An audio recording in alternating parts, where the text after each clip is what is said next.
Welcome into 5-Wide Fantasy. Today, getting to start sit wide receivers for Week 16 of the fantasy football season, or in other words, your semi-final matchups. We'll be going through every single matchup this week from Saturday all the way through our Christmas Day games on Monday. Merry Christmas to all of you guys. We'll get into these matchups, help you set your lineups. You guys have questions, drop them down below in the comments section. If you enjoyed today's video, if you get some value from some of this information, hit that like button, subscribe to the channel, because if you make that fantasy championship, we can definitely help you win it. Let's jump into Week 16. First up, Saturday, Bengals at the Steelers. We got a matchup between two teams that played not too long ago, 4 weeks ago, with a game beat that was very, very low scoring. It was Jake Browning's first start of the season as well.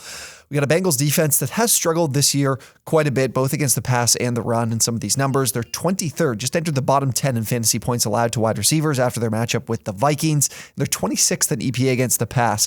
Not really the same thing for the Steelers. They've gradually improved throughout the season in terms of their pass defense. They're now a top 10 unit in EPA against the pass, which is good to see. Obviously have that really good pass rush as well. What I'm paying attention to here is I am also seeing that Minkah Fitzpatrick isn't going to play. That's going to have an impact on their pass defense, and maybe now that I just looked at it here before we started recording, might change my mind how I think about these Bengals receivers. So I mentioned the Steelers' improvements defensively, and I do think their performance on the outside against outside wide receivers has been really good as of late. So I'm a little bit hesitant to play T. Higgins. But now that I'm seeing Minkah Fitzpatrick not playing in this game, that does make me feel a little bit or more optimistic about playing him. Where I do feel good is Tyler Boyd. He's been the better of the two between him and Higgins in terms of generating yards after the catch. That's what this team is built on right now with Jake Browning at quarterback and not Joe Burrow. Boyd is that guy also in the slot that can be a little bit more productive against this Steelers team. So I do feel pretty decent about playing him here.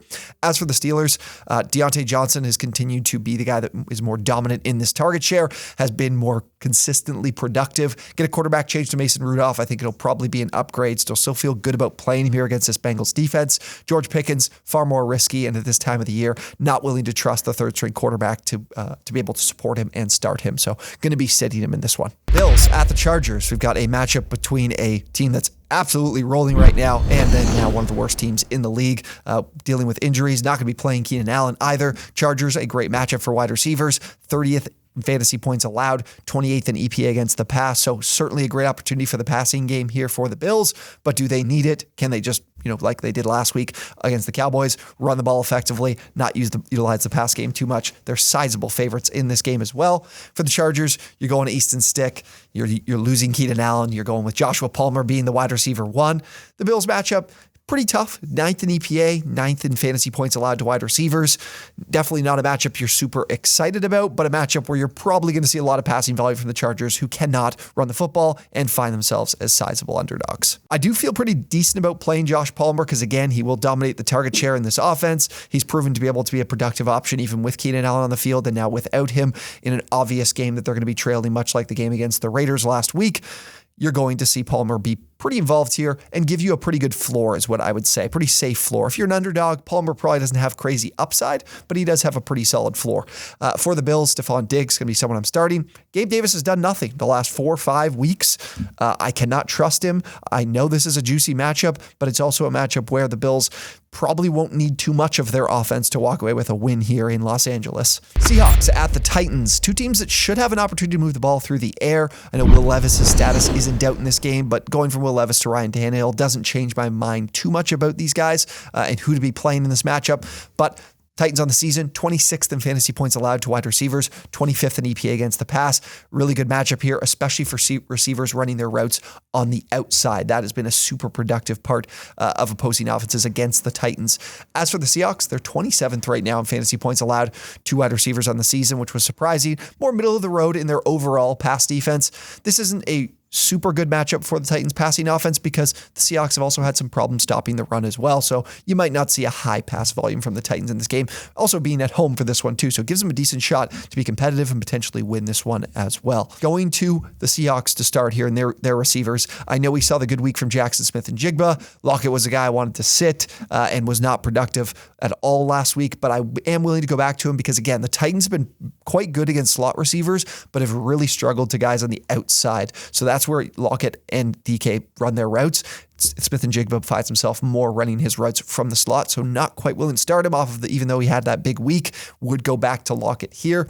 As for the Titans, DeAndre Hopkins is someone I can play in this matchup because, again, dominates the target share. But beyond that, there's really no other options to consider. Colts at the Falcons. This is a Falcons team that is reeling a little bit here, gets a game at home that they really need to have if they want to stay in the playoff picture against this Colts team that is playing quite well the last couple of weeks here too. But their pass defense is almost actually entering the top 10 on the season, which is surprising. I didn't have high expectations from the secondary, but the pass rush has been pretty good, top 10 in pass rush grade as well from PFF. So it's not necessarily a huge matchup for the pass game. You're probably going to see a little bit more run volume. But again, the Colts numbers are good, but their opponents as of late haven't been very good. So we could just be looking at numbers that are a little bit inflated. Not to say the Falcons are a defense or an offense to be too scared of defensively. As for the Falcons, just vastly improved here from last season, man. They're top 5 in fantasy points allowed to wide receivers. They're an elite run defense as well. This is a tough matchup for the Colts offense that is also a little bit banged up. Michael Pittman's status up in the air. I think he's going to play in this game. Jonathan Taylor, they're hoping to get back as well. So definitely a matchup with two teams whose defenses are playing quite well right now. If Michael Pittman does play, when I talk about, I keep mentioning target share, dominating. We're seeing Josh Downs, Alec Pierce take a real back seat here. If Pittman plays, I'm definitely starting him. As for the Falcons, I know Drake London was a guy I wanted you to sit last week. Thank God we did. This week, though, I am feeling comfortable going back to him here in an indoor environment in Atlanta, which will definitely help him after last week playing in a monsoon out in Carolina. Browns at the Texans. I don't think we're going to be seeing CJ Stroud in this one, which really sucks because this is a great matchup for the Texans and their wide receivers, which we'll talk about shortly. But on the season, the Browns defense, 4th in fantasy points allowed. They're a top 10 unit in all the major categories that I pay attention to. Definitely a terrific defense that will give the Texans some fits, and they do need to focus. The big focus will be pass protection, especially without CJ Stroud. If Case Keenum's going to move the ball effectively, the pass protection in the offensive line has to give him a chance here. And then as for the Texans and their defense, top 10 still in fantasy points allowed to wide receivers. Pretty middle of the road unit, not one I'm overly worried about when it comes to matching up against them. You are looking at a defense here that also at the same time has been very good against the run in recent weeks, so could see a little bit more pass volume from the Browns here and leaning on Joe Flacco. Now, I mentioned how good of a matchup this is for the Texans receivers. I say that because the Browns are a team that play the most man coverage in the league, and the Texans have torched man coverage this season, especially Nico Collins. And Collins says he's going to be back this week. I would play him. My biggest concern is for Noah Brown. It's like I mentioned, they've torched man coverage, is just missing CJ Stroud. I just can't sell myself on starting Case Keenum's wide receiver 2 in this game. If we get CJ Stroud, both of these guys are starts in my mind, but as of right now, it's just going to be Nico Collins. Similar thought process for the Browns. We're not getting enough from Elijah Moore to be able to justify starting him. David Njoku, Amari Cooper are the go-to guys here for Flacco. Those are the players I'd be starting. Wouldn't be looking at any other options from the Browns receiving core. Packers at the Panthers, a matchup where the Panthers find themselves as a relatively short underdog here against a Packers team that has been on quite the skid as of late, losing to the Giants and who's lost last week to the Bucks and kind of taking themselves out of the playoff picture, which is crazy after the little run they went on, beating the Chiefs as well. The Panthers present a bit of a interesting matchup in my mind. The pass defense has really improved, since they've gotten healthier. They're now 3rd in fantasy points allowed to wide receivers. Will be a good test here for the Packers and their passing offense. And then the Panthers offensively are looking at a Packers defense that I used to say, pretty damn good pass defense, struggled against the run, but now the defense just seems to be a major problem for Green Bay. They just have not been able to make enough stops, regardless pass or run. So not a tantalizing matchup whatsoever. Now they're 22nd in EPA against the pass this season. So what are we doing with these Packers receivers is really the question. I don't feel comfortable starting Romeo Doubs after his performances of recent weeks. Jaden Reed has started to pick up more of the target share. It'll be helpful for Reed as well, running his routes from the slot to avoid a JC Horn and avoid the defensive backs on the outside that are a bit more talented. Dontavian Wicks has had a few really good weeks. Sandy, who works here as well, was kind of telling me you should probably make him a start. Definitely add him off the wire. I'm a little bit too I'm pretty hesitant to do so. I think it's a little bit too risky, especially with the way the Panthers' pass defense has been playing. So I am going to lean towards sitting him. As for the Panthers, Adam Thielen continues to be the guy that gets that target share, that has a decent floor. Even with the monsoon last week, he still managed to give you a respectable performance. I think he only had depending if you're half PPR or full PPR, 8 fantasy points. But at least we're not going to see him bottom out. Here, decent matchup. I'm seeing a little bit better weather, which should definitely help him as well. Commanders at the Jets. Commanders getting the best pass defense in the NFL this season. Number 1 in fantasy points allowed. 2 wide receivers on the year. Just a very difficult matchup for a Washington Commanders offense that has not looked good as of late. What I do like here for the Jets, talked about this when we put out our picks video for this week, and I love the Jets to cover, is we've got a Commanders defense whose pass rush has looked brutal as of late. They're the third lowest pressure. They have the third lowest pressure rate since they traded Josh Sweat and Chase Young. That's huge for whether it's Zach Wilson, Trevor Siemian, whatever quarterback it is, in terms of having a little bit more time to operate, which they desperately need. And the Commanders, second last in fantasy points allowed to receivers, the worst pass defense in EPA. So huge matchup here for the Jets and their passing offense to produce. Now, it doesn't change too much. Garrett Wilson's a guy I'm definitely going to be starting. Nobody else here is someone that I would look to consider. Maybe if you're desperate at tight end, to Tyler Conklin, but definitely not wide receiver. Commanders, though, I'm sitting everybody. The Jets have dominated receivers on the outside. I'm really worried about playing Terry McLaurin in this matchup with the way the Jets defense has been playing. Curtis Samuel is probably someone I'd lean to starting more over Terry McLaurin, but I still don't feel great about playing him in general. Just, again, very good defense here from the Jets at home that I think can hold serve. Lions at the Vikings. This is a game I'm really intrigued with because I do think the Vikings match up pretty well defensively in terms of the Lions wanting to run the football. I think they'll have to lean a little bit more on their pass game. And as a result, you see the Vikings, they're 22nd in fantasy points allowed to wide receivers. So you're looking for a great opportunity for the pass game here for Detroit, which we'll get into a little bit more when we talk about these players individually. As for the Vikings and their offense, kind of a similar story here. The Vikings are the Lions are a very good run defense, really struggle against the pass. 25th in fantasy points allowed, one of the worst coverage grades in the league as well from PFF. So a great opportunity for the passing game to produce. Can we get a good game here from Nick Mullins and this passing attack that looked... Nick Mullins put the ball in harm's way quite a bit last week. So I'm hoping that we get a little bit more... efficiency, a little bit better care for the football in this one, and a good opportunity to produce in the pass game for sure. So I got a couple of guys from each team that I do want to start. Let's start with the Lions. Jamison Williams is someone I do feel pretty good about playing because the Vikings are a team that like to blitz, send numbers. The Lions have a great offensive line. If they can hold up in protection for a few plays, you're going to see Jamison Williams in one-on-one opportunities, and that's going to give him a great chance to make a big play, which is what you need sometimes if you're an underdog in a matchup. You need a player that can absolutely explode, and Williams is that type of player. I like the Vikings in this game, so if we get a script for the Lions where they might be trailing on the road, pass volume I think should be really high here. I definitely think we're in a spot where Jamison Williams has his best chance to produce of the season. Last week he ran more routes than Josh Reynolds, which is pretty much the only thing we've been missing for Williams. He just needs to get on the field more. He's doing that now. Feel comfortable playing him. And then on the Vikings side, both Jefferson and Addison feel comfortable going to because I think the Vikings rushing offense will struggle and will need to lean on the pass game. Addison can give you those explosive plays. Jefferson's going to give you what Jefferson gives you as well. So like those two. Jaguars at the Bucs. This is a game that really cedes to the passing offenses. You look at these two teams, both bottom 10 in fantasy points allowed to wide receivers. Both teams are pretty solid against the run this season. So that is something to look out for when you're looking at this game, when you're looking at these wide receivers and who to start. I think both of these quarterbacks have a great chance. I mean, we're looking at Trevor Lawrence, who's been pretty shaky as of late.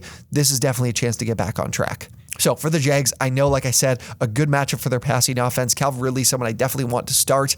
Parker Washington is that player that I'm kind of back and forth on.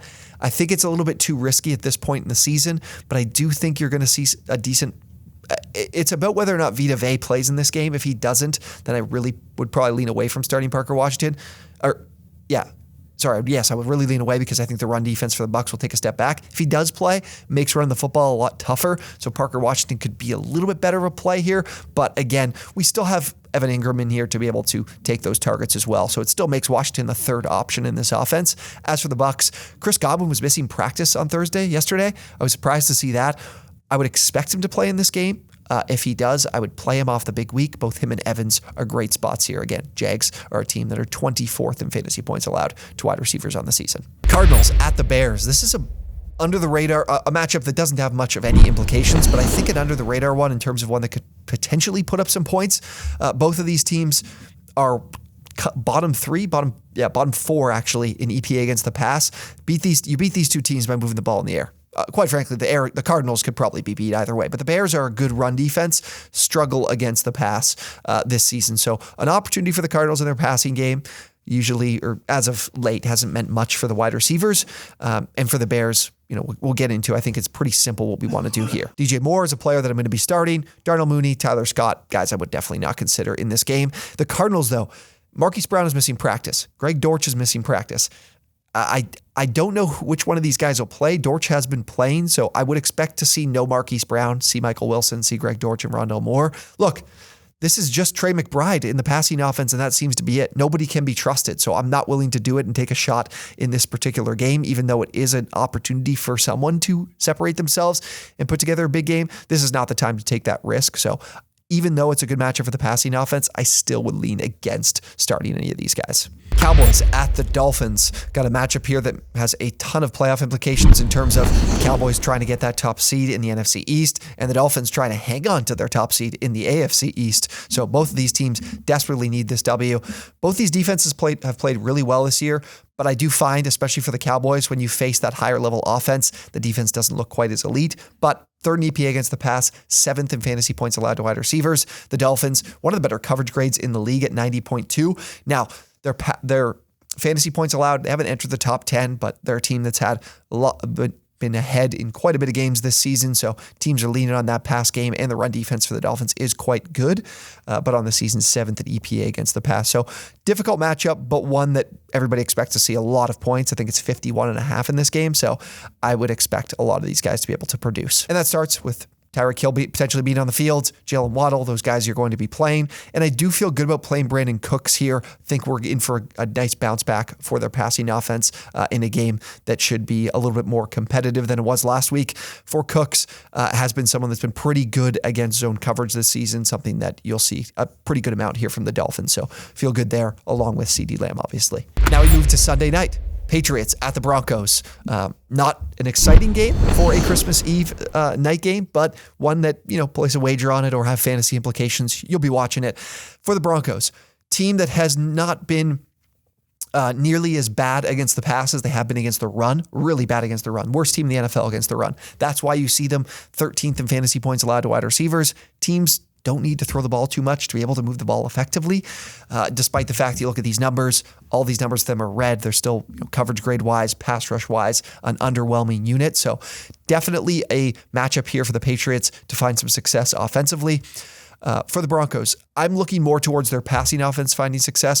The Patriots are the number one defense in EPA against the run. Very, very good against the run. They're giving up like 3.4 yards per carry, the best in the NFL, whatever that number was. So passing offense is more what needs to be done here with Russell Wilson. 23rd in EPA against the pass are the Patriots, 19th in fantasy points allowed to wide receivers. So good opportunity for the pass game to find success. Now, despite that fact, Courtland Sutton is a guy I'm going to be starting, but Jerry Jeudy, with a pretty mediocre week in a game where they were trailing all throughout, still didn't put together like a good enough performance for me. I think he only had 4 receptions on the 70 receiving yards he had. I think it's a little bit too risky to go here because the Broncos are sizable favorites in this game. And then for the Patriots, again, pass defense is tougher. And you're seeing, a Pat Surtain out there in the secondary out wide. I think the wide receivers will struggle. I think the tight ends will be more of a focal point for the Patriots. And then obviously the run game. So Demario Douglas, as good as he's been since some of those injuries and in the last, 4 or 5 weeks that he's been healthy, he's been pretty solid, but I still don't feel comfortable playing him in this one. I'm going to be sitting my Patriots wide receivers. Moving on to Christmas Day, a couple of really underwhelming games, but Raiders at the Chiefs, a Chiefs team looking to get things on track, and their defense has been able to do so against wide receivers this season. 8th in fantasy points allowed and 4th in EPA against the pass. Was looking into Devontae Adams' performances against the Chiefs as a member of the Raiders. Definitely still been solid, so I'm still feeling comfortable playing him in this matchup. Then as for the Chiefs, the Raiders have been middling unit all season defensively. I've actually impressed me, honestly. I thought they'd be one of the worst defenses in the league, and they've been a pretty mediocre unit all season. So there's nothing really in particular that sticks out about this Raiders team, both run and pass, a team that you can kind of attack whichever way you so desire. Rashee Rice is someone I'm going to be consistently starting, consistently producing, consistently seeing a great target share. The rest of these options, we saw Sky Moore go to IR. There's no one else you can trust there. And then we talked about Adams being the guy I'm starting. Myers is where I kind of draw the line here because I do think the Chiefs are a good pass defense. Don't feel quite comfortable playing him here in this one. So we'll be sitting Myers and the rest of the receivers for the Raiders in this game. Giants at the Eagles. You got an Eagles team desperately in need of a bounce back after a really bad loss to the Seahawks last week in prime time. So I'm looking at this Eagles offense and the way that they've kind of, haven't been able to hit some of these big plays. Jalen Hurts turning the ball over. The run game's been kind of iffy. I do think in this particular matchup, you're looking at a spot for obviously the Eagles to get right, pass protection to be a factor for them here. They pass protect well. They should be able to move the ball effectively, have consistently had the Giants' number. If you get even dating back to last season, you look at the playoff game, look at the closeout games to last year, the Eagles have put points up in a big way against this Giants defense. They are 28th in fantasy points allowed this season. Pass rush has kind of been pretty underwhelming. It's going to be how Jalen Hurts operates against the blitz, against Wink Martindale's defense and the blitz that will tell the full story here in terms of what to expect. As for the Giants and their offense, the Eagles are going to play a lot of man coverage. I'm a little bit skeptical of some of these guys being able to produce against that man coverage. So it's not really a super exciting matchup, despite the fact that the Eagles are dead last in fantasy points allowed to wide receivers this season. So the guy that stuck out the most was Darius Slayton. He was the best in terms of yards per out run against man coverage. If you're desperate, I don't think at this time of the year you are desperate. I could see you trying to play him here because the Giants are in a game where the passing script is going to be there the probably entire game. I expect the Eagles to kind of dominate this one at home. Wan'Dale Robinson wasn't a great performer against man coverage, and he also has such a low average depth of target that it's going to be harder to create yards after the catch against man than it is against zone. Then as for the Eagles, both A.J. Brown and Devontae Smith are guys I feel comfortable playing here because I do expect, again, Eagles to find a lot of points in this one. All right, now the biggest game of the weekend, Christmas night. This is a must-watch game for all of you. This is a potential, right now, these are the two best teams, I think, in each of their conferences. So could be a Super Bowl preview. Got a Ravens team that's been elite defensively this season against the pass and has a real test against this monstrous 49ers offense. 6th in fantasy points allowed, 2nd in EPA against the pass. You kind of throw at a lot of these numbers when you've got these two really good offenses, but the Niners are a team that have stopped the run really, really well. The Ravens are leaning a little bit more on their pass game. Gus Edwards now losing Keaton Mitchell. The run game isn't super tantalizing for any defensive opponent on the season, though. The Niners 17th in fantasy points allowed to wide receivers because they have had that really good run defense. Now, I've gone back and forth on this quite a bit this week. I'm going to be playing Zay Flowers off of the absolute dud of a week he gave us last week because, again, I think the Ravens are going to have pretty high passing volume in this game. Odell Beckham.